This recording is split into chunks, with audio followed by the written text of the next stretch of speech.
30th September 2015, my theatre company was having a show in a popular pub in Bangalore. The play was called A Funny Thing Called Life.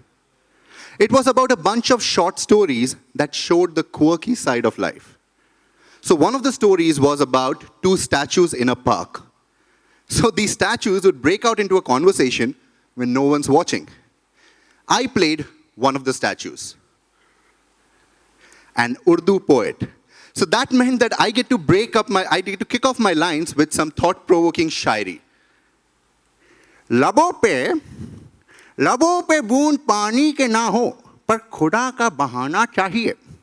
आंखों में बहने के लिए अश्क ना हो, फिर भी खून बहाने की वजह चाहिए. So this was the fifth show when I was hit by an actor's worst nightmare. I blanked out. I blanked out and forgot my shairi.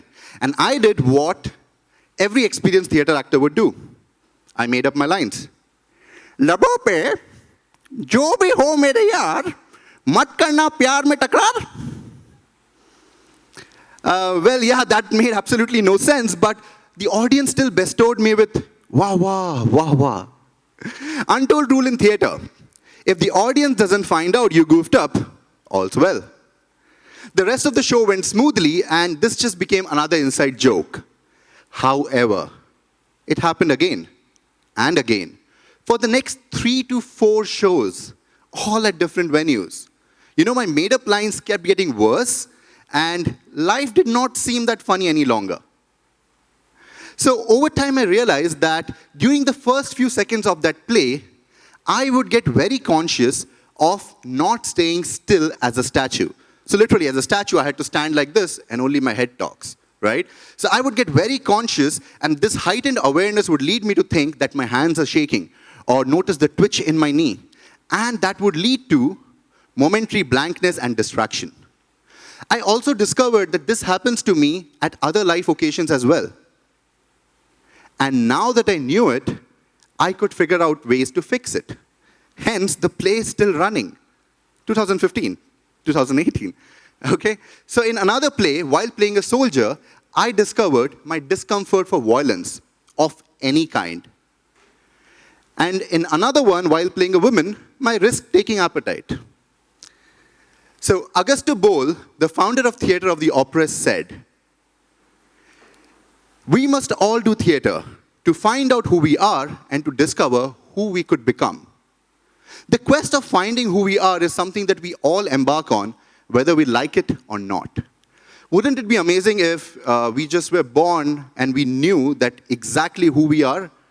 You know, we would make all the right choices, we will know what we like, we would be a lot more happier, right? Life would be perfect. Unfortunately, that's not the case, and that's why we need tools. Now, discovering oneself shouldn't require us to travel all the way around the world, right? Or meditate our way through spirituality. Not that anything is wrong with either of them. It's just that not all of us have the luxury to do so. Self-discovery instead should be an ongoing process. A process which is assisted by others' experiences, others' thoughts, and others' personalities.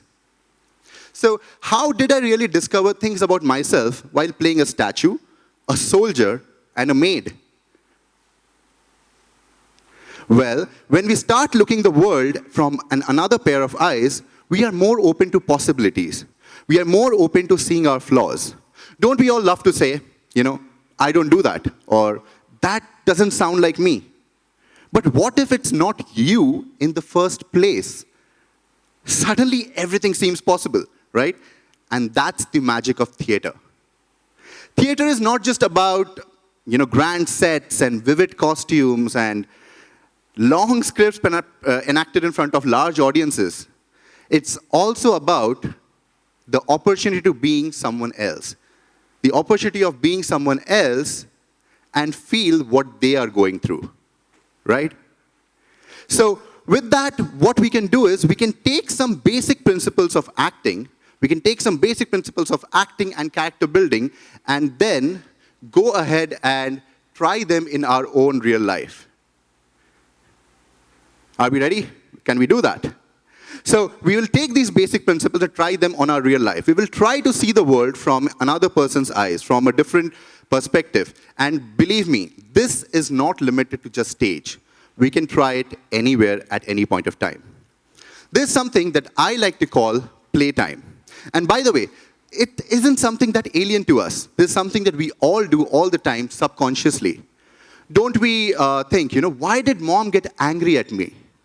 What did my teacher feel when I topped my exams? Or take Tare Zameen Pe, that movie where we all felt so connected with that little boy, Ishan Avasti. We could feel his pain, right? That's because we could relate to the characters, we could observe what they're going through, and we could feel it. And that's what playtime is all about. Now, we can all go through playtime to explore these characters in a fun and insightful way. Playtime involves 3 basic steps. First one is observe, that is to notice. Noticing what's happening, who is doing what all around you. The second step is act. And the third step is reflect. So act, observe, reflect. Observe, act, reflect. Act lets us perform, and reflect lets us think. In short, they all stand for oar. And oar to help us paddle in through the calm, the muddy, the stormy moments of life without any distraction. And this sea, paddling this through the sea, we need something. And in that case, we can use this oar. So how does it really work? So firstly, we need to pick a situation that all of us are really familiar with, okay? Like, for example, when I grew up in a Marwadi family. And what that means is that we used to discuss the rising prices of oil and spices more often than sports and politics, even though we were in Calcutta. Yeah, somebody knows what I'm talking about. So I used to go and stand in the shop and observe my dad, observe what he's doing. And in that process, what used to happen, I used to see how he's talking to the customers and the staff, how he's going over transactions and invoices and everything. Basically, I would just be looking at him all day. And whenever my dad had to step away from the shop, what he would do is he would give the task to me of manning the shop. And this used to become my playtime, right? I would sit on his chair and try to do everything that I've seen him do, right? Right from following his body language to tone of voice to even counting money. I would follow everything to the T. But in the process, what happened is I realized that unlike my dad, I did not like exercising authority. I realized that I like to trust people, trust them that they will do their job and they will really, really be an equal person like me, an equal contributor to whatever we are doing. Of course, I was proved wrong many times, but then this becomes my truth. This is a discovery about me that I cannot change, right? And that's the whole point of playtime. The whole idea of playtime is that you can experience and try out situations as somebody else and find new things about yourself. So all of you can have your playtime. And like I said, let's start with a situation. So let's take a situation that we all are very familiar with. The situation being, let's say, choosing the right job, or proposing to our lover, or just deciding what to wear to TEDx, right? So the situation can be anything, simple, varied, difficult. And now think of people who you think will know what to do in that situation. There's always that one person, right? So think of people who know what they have to do in that situation, and then start observing them. Start observing what they are doing in similar situations. I know that may be getting a little confusing, so let's try it out with a simple example. So Avinash basically walks onto the stage and says hello to all of us. Hi. Hello. He changed hi to hello. I don't know why. The mic just did the trick, I guess. So basically, observation should lead to heightened awareness and noticing things that our brain wouldn't acknowledge otherwise. Okay? So notice his body language, his walking style, how he said hi, hello, whatever, and what impact that had on you. Okay? So why don't we see that again, Avinash? Let's observe carefully. Hi. Okay. Okay, let's have Sudarshana do the same thing. Hey. It's like, hey. Okay, so you saw, I mean, just simple activity, but you could see so much difference between both of them. And it's not because one's a guy and another's a girl. It's because they are two different personalities. Let's try to do a couple of different things with them and see how that goes, okay? So let's have Avinash. Let's see how Avinash does when he bumps into an old friend. Hey, hi. You're Piyush, right? Remember? Oh my God, it's been so long. How are you? I'm good, I'm good. I mean, where have you been all this while? I haven't seen you since school. I was stuck preparing for TEDx. I'm not sad for you.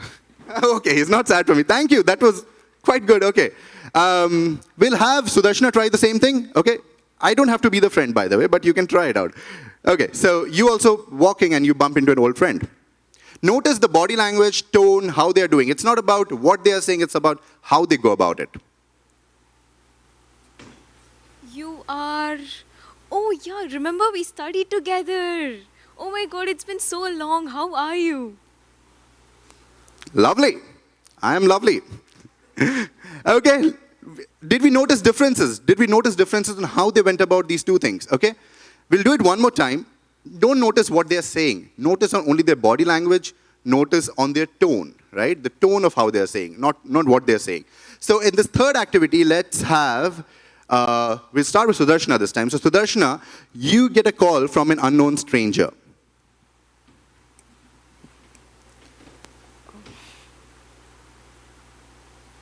Hello?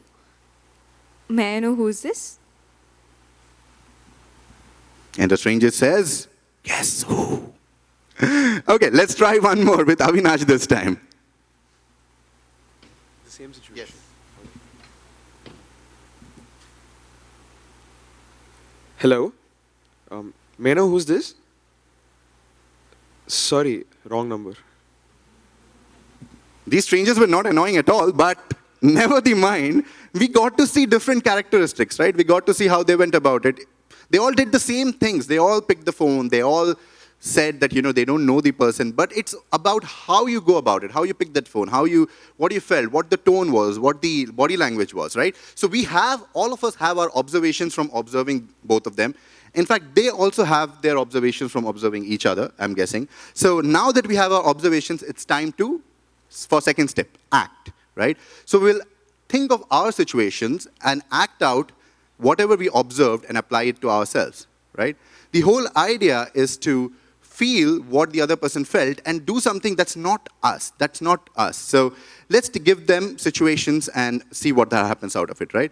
So Avinash is playing Sudarshana, and the situation that you have is that you need to find the location of this auditorium. You need to ask somebody for the location of this auditorium. May I know the way to the auditorium, please? The one where TEDx is happening? Thank you. Okay. And the walk was definitely there. Is that your walk, Sudarshana? Okay, maybe slightly exaggerated, but the whole idea is playtime is, right now we are watching, but it's for yourself. It's for trying things out which is not very natural for you, right? Let's give Sudarshana an opportunity to have fun as well. So Sudarshana, you're playing Avinash, and let's see what happens when you get a phone call from your parents and they're about to talk about marriage. Okay? Okay? Let's try it out. Okay, here you go.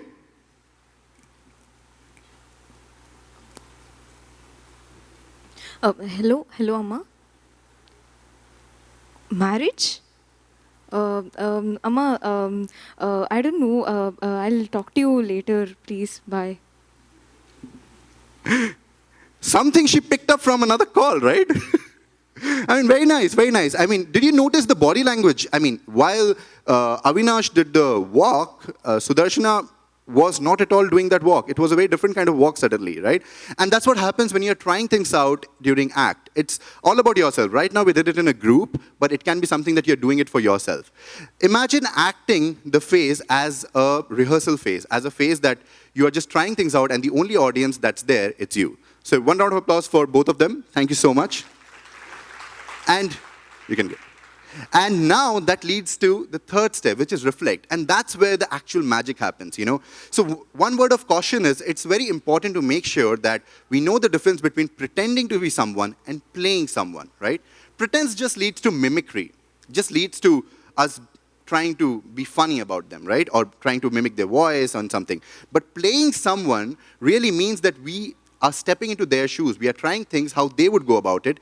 And that will basically help you fit that person into any situation and try it out. Just now, they did not really ask anybody for directions, or really they took a call from parents. But there were enough inputs for both Sudarshan and Avinash to try things out. And that's the whole idea about. Don't pretend, play the characters, right? And it's all about doing it during playtime, not when the actual situation arrives, okay? Don't go to the job interview as somebody else. I mean, that may not be the right way to go about it. So during reflection is when we will go through what we experienced when we acted it out, and we get to go through a process of self-discovery. We get to try out, we get to know what was the difference that we felt, right? What was something that we liked? Did we find something about ourselves that we did not know earlier? Did we like something that we did not know we would like? These are the questions that you need to ask. Reflect, think carefully, and if you don't have enough answers, no worries, you can do it again. The whole idea of rehearsals is you can do it as many number of times as you want until you find something that's worth discovering, right? So the whole idea is play as someone else and find unimaginable personal discoveries about yourself. So go out. I have been doing it for the last 20 years in theater. I've been very lucky to do that. But I believe every one of you can do that. Every one of you can apply it without really having to come on the stage and perform something out, right? There's something that you can apply on regular life and find the answers that you're seeking. Maybe not immediately, but over time, definitely. So go out, become someone else, find something about yourself, and row that boat with an oar that you just got.